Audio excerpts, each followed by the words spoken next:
ইয়া আইয়ুহাল্লাযীনা আমানু আমিনু। ওখানে ঈমানদারকে কথা বলা হয়েছে। ওরা তার কত বড় আসর,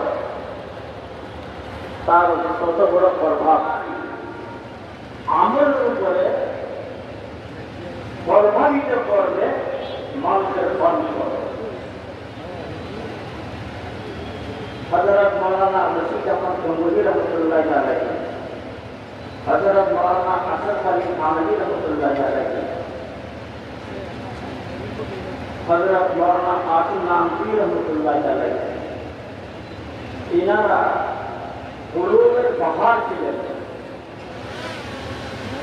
জাহিরি আমল আখলাকের মধ্যে তারা অনেক আগে ছিলেন। তারপরেও কিন্তু